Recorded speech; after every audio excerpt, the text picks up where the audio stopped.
listing is out. Gotcha. The audio issues with Robert Smith. Oh, Robert, give us a check real quick. We can't actually test mic checks before they're on air. So okay. This is an on-air mic check. Okay, here we go. There we go. Let's go. Now, there we go. Well done. Tell him about your teeth, Robert. Hey, yeah. He called your teeth chiclets.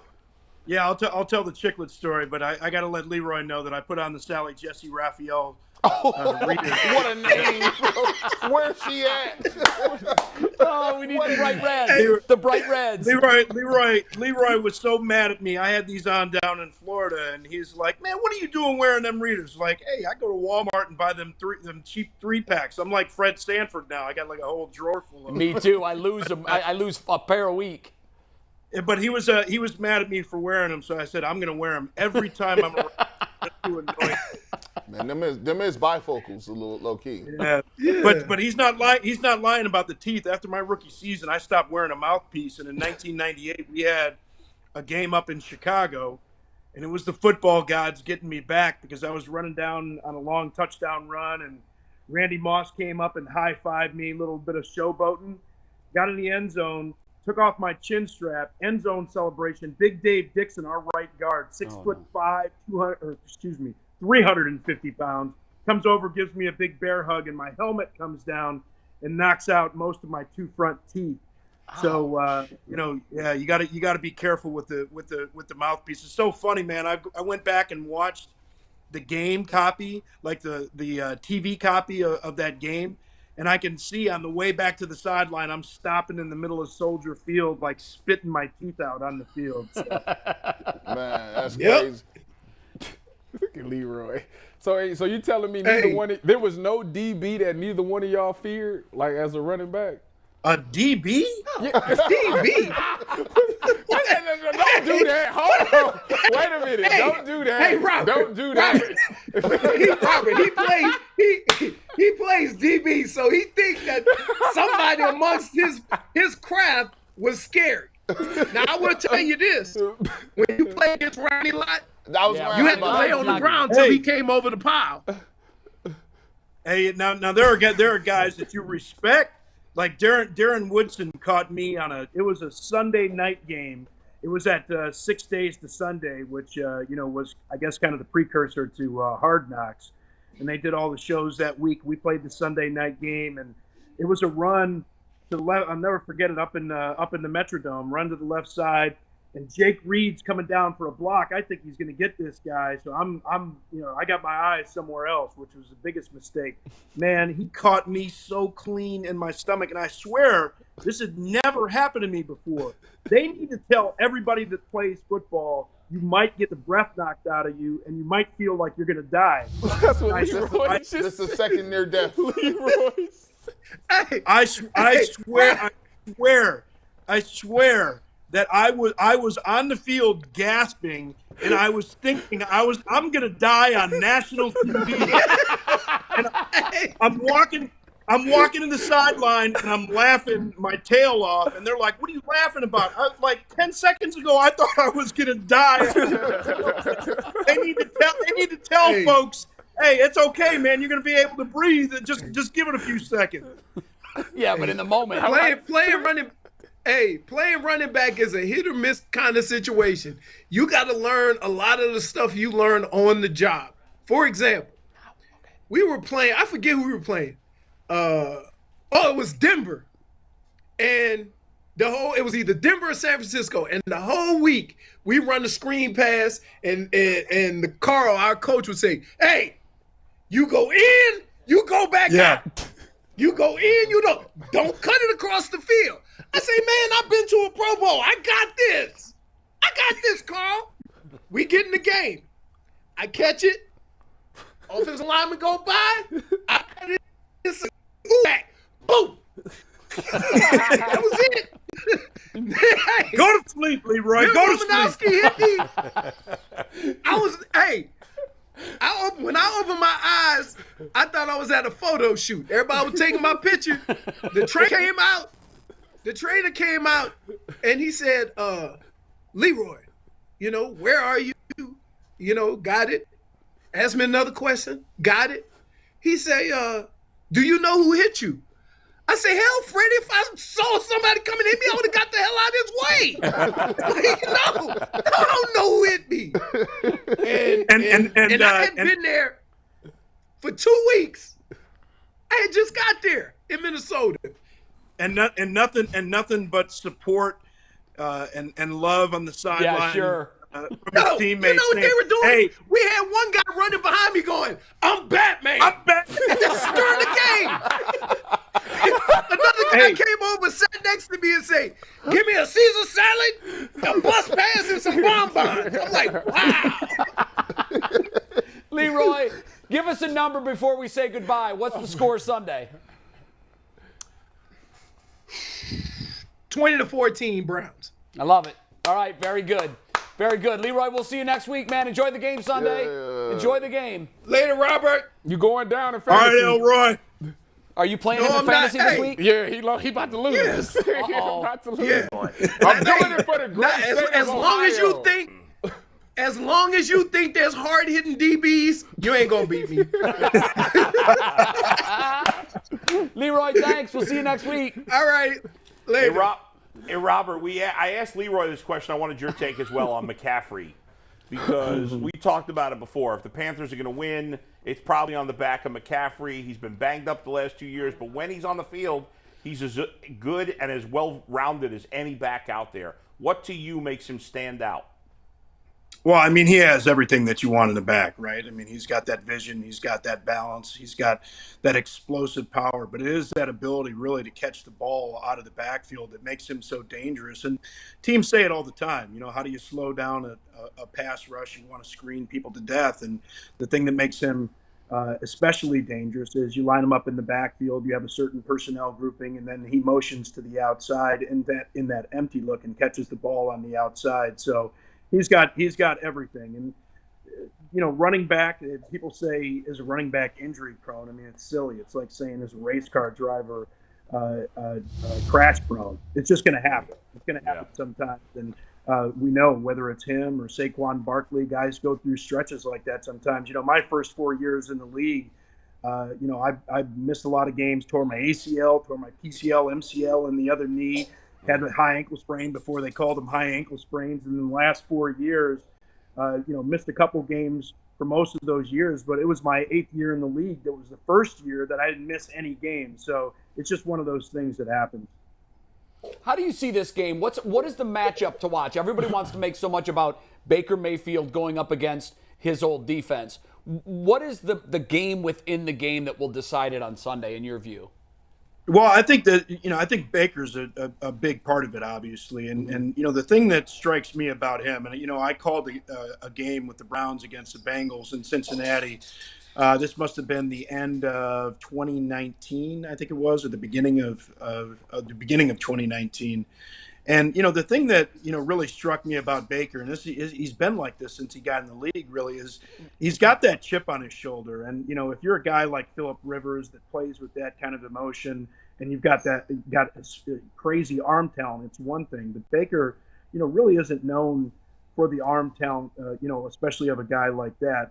So the thing that I'm really watching for is with all the emotion surrounding it, and the T-shirts, off the leash, and all that kind of stuff, you know, going against Myles Garrett and Jadeveon Clowney and, you know, just a tremendous defense like this, is he going to press? And you have, you know, you want your quarterback to walk that line between confident and cocky, but you don't want to get into careless. And I think Browns fans are all too familiar with the 13 interceptions a year ago, you know, the way that Baker gets when he's out trying to prove something. So I think that's going to be huge. But then, of course, offensively, you know, can the Browns get that run game going? Can they do it consistently? And is Jacoby Brissett going to be able to make some of those throws, whether it's downfield to Amari Cooper? And I know people are, you know, hoping that Anthony Schwartz can pull some magic out of the hat like he did in the opener against Kansas City last year. You know, get a couple of those plays downfield where it's not always an 8-man box, because if they can't back off this Carolina defense, it's going to be tough sledding in there. Robert, the Buckeyes had the Notre Dame game this past week. What did you take away from it? Because, you know, there's a couple of things that I was concerned about, but I want to hear what you got. Yeah, there are a couple things I was concerned about. First of all, the offensive line. I think Yes. Paris Johnson out at that left tackle spot now. I mean, I just never thought that he had great feet. And that kind of revealed itself. And I just think that offensive line certainly needs some work. And defensively, still in that front seven, I know Hall got free a couple of times, but that was some missed pass-off blocks, I think, by the offensive line for Notre Dame. That was the primary reason for a couple of those. For me, that front seven just doesn't have people that scare you like you used to with Ohio State defenses from a few years ago. Now, the secondary, I thought, played pretty well, except for that first big catch where Proctor actually got taken out of the game. Lansing played well, I thought, replacing him. But those are the two big areas of concern, really, for me, is the offensive and defensive lines. Because when I evaluate Ohio State, I'm not thinking about what's Ohio State going to do against the Big Ten. What's Ohio State going to do in the playoffs against a team like Georgia, against a team like Alabama? And when you look at those offensive and defensive lines, they just don't look the same right now. Robert, I'm going to talk a little bit about something that I'm not going to start it, but I felt like Mayan Williams ran the ball harder than Travion Henderson. I thought he gave him a punch. I thought he might deserve some carries now. I mean, he came in and he was the spark plug for me. There's no question about it. He was the spark plug for the team, and they needed it right there, right? You want to wear down some of that clock, but just that attitude. And, it's interesting because when Travion came back in the game, he had a nice physical run after that, too. He was like, hey, man, I got a little bit of that in my game, too. But you're right, man. Mayan Williams got that mean, stiff arm, on that one run, and then eventually punched it into the end zone.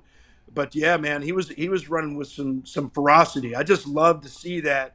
And you have to do that. You have to protect the ball, number one, as a running back when you're coming in as that second or third guy. But you have to do something special. Give the coaches a reason to insert you into the game. And there's plenty of reason to insert Mayan Williams, I think, throughout the rest of this year, because he just brings a different level of dog with him when he comes into the game. Not that it matters necessarily in the long run that they played a close game with Notre Dame, but it did stand out that Georgia, also playing a highly ranked team in Oregon, just demolished them. I don't know how much you saw of that game, but Was Oregon ranked? 11. yeah, they were 11. They were 11. Yeah, They're they're not ranked anymore. 11. Not anymore, but they were. What was it, I mean, that 49 to was 3? Yeah. I mean, what'd you think of Georgia and that performance? Well, let's think about what they lost from a year ago No. defensively. What was it, 10 guys that were drafted off of that defense, and all those high draft picks just absolutely reloaded. They just looked dominant. Again, we love talking about, the fancy toys on offenses, and this quarterback can do this, this running back can do that, and those wide receivers can do this. It always starts and ends with play in the trenches. And they just looked absolutely dominant in the trenches once again. And Stetson Bennett, all kinds of swagger. Not the biggest quarterback, and a former walk-on, just got all kinds of heart. And they were just out there making plays. And they looked the part. They absolutely looked the part. And there's a reason that they jumped up to that number 2 spot, and I think they deserve it. It's interesting right now. You've got Alabama and Georgia now as the new 1 and 2. Georgia leapfrogged Ohio State, and then you've got Ohio State and Michigan at 3 and 4. And I got to tell you, I know it's just 1 week, but I'll also throw in the body of work from last year. It looks like, if you're comparing the SEC and the Big Ten, to me, the gap between Georgia and Alabama and Ohio State and Michigan is an ocean right now. I can't imagine either Georgia or Alabama losing to anybody outside of one another. Can you? No, not right now. Not the way they looked. And it's early, I know, but just physically, just kind of the lobby players, as we called them. They're the guys that you want to send off the bus first. Those kind of cats. Like Alabama and Georgia just have a different level of those kind of guys. And you're absolutely right. I mean, they look completely different than Ohio State and Michigan, and it's really shown itself in the playoffs over the last few years. Just how dominant those two teams are. They're just above everybody else. And we saw, the way that Clemson looked And they were that other team that had those kind of guys, and they've fallen off. And that those guys are all at Georgia and Alabama right now. We'll see how it looks here. Now Texas A&M, they've loaded up with those guys, the best recruiting class ever here this past year. We'll see if they can get some of those guys. But Ohio State and Michigan in particular, if they want to close that gap with the Georgias and the Alabamas, they have got to be able to recruit those kind of guys. After watching Ohio State's performance and seeing CJ play, before the season, everybody had him arguably the number 1 pick in the draft going into this year's draft, depending on who got it. Do you think he lost money, made money, or stayed the same after watching this first game? Well, you don't lose money until draft day. Now, value, I think it definitely went down. I mean, and look, I know Jackson Smith and Jigbo was out for most of the game. Julian Fleming didn't play, but he just looked unsettled to me because it wasn't like there was a great deal of pressure for most of the game. And he looked unsettled, looked unsure of himself. And the throws, a lot of low throws in particular from him. He didn't look as comfortable back there as I thought. And quarterback's just a different position, right? I mean, we know it's the most important position in football, and there's a reason that those guys are as highly valued as they are. I think the pressure of expectations seemed to get CJ Stroud in this one. Now, look, you look at the Oregon game from a year ago and, the way he played early in the season last year and then was able to feel more comfortable. I think he's kind of going through a little bit of that right now. I've always thought, Robert, for me, Ohio State traditionally has been a run-first team. I think that if they put the emphasis back on running the football, all the other things will get a little better. But I just think that they to me, are a running team. And sometimes when you get, passing the ball is intoxicating because you get guys out there that are looking good and they got the visors and the shields and they doing their dances and all that. But when it comes to those top flight teams, even when you get to Michigan, if you don't have no offensive line and you're not running the football, I just think it's an uphill battle. Do they really need to recommit and say, hey, guys, we're going to run the football and everything else is going to come after that? Well, I think that's a individual game planning situation, how heavy you're going to be with run. But you certainly have to have the ability to run when you want to, when you need to in games. And you're right. I don't think Ohio State is really there. So, and that's all starts up front. It's not just a commitment to running the football. It's having the guys trained up front and playing the way up front that they need to enable you to run the ball the way that you want to. Robert, we got about 60 seconds. I want your thoughts on the college football playoff expanding into 12 teams in the very near future. Wow, it's incredible. And, I think back, it's been 9 years now since we had the BCS, had a computer deciding, at least for the equation, who number 1 and number 2 were going to be. And then we got into the 4-team playoff and thought, oh, well, this is going to be the end of it. There won't be any expansion. But I think what we've seen with what's happened with conference realignment, it's kind of been open season, all kinds of wild things going on. But I think it's going to be an interesting format. Now when you have an Alabama, you have a Georgia, and then you have everybody else, would it really have mattered? Are those teams at 11 and 12 in particular even going to be able to compete? Maybe not, but I think it's going to make it really interesting. And with everything that we have in college football, with the realignment, with name, image, and likeness, and now the 12-team playoff, I think it just adds to the excitement. It's going to keep a lot more fan bases excited throughout the course of the season, which is going to be great for the sport. Couldn't agree more. You're taking 12. You're adding a lot more interest to a lot more programs that usually by week 9 or 10 are just thinking about next year. Robert, thanks a lot. Before we let you go, what's the score Sunday? I think it's going to be 20-17. I like the Browns in this one. I think it's going to be a mistake that Baker Mayfield's going to make, or a combination of mistakes that he makes, because, again, we've seen the guy press, and it's just going to be a little bit too much, I think, for them to overcome. Will the Buckeyes cover the 44-point spread against Arkansas State? By the way, Arkansas State beat Hugh Jackson's team, Grambling, 58-3 last week, and yet they're a 44-point dog. Will they cover 44? Wow, that's a big number. I think Yeah. they are going to cut. But this is my initial take, is that they're going to cover, just because I think that they still feel that they have something to prove with Georgia jumping them in the polls and them not feeling that they really gave their best performance against Notre Dame a week ago. Yeah. I think they're going to find a way to cover that one. Yeah, it's not Thanks, often Robert. you're number 2, you beat number 5 to open the season, and you fall Right, a right, spot. right, yeah. So I wouldn't want to be Arkansas State this Yeah, week. yeah. Rob, great to see you. We'll talk to you next week, man. All right, That seems sounds to good. be, Take care, guys. guys, that seems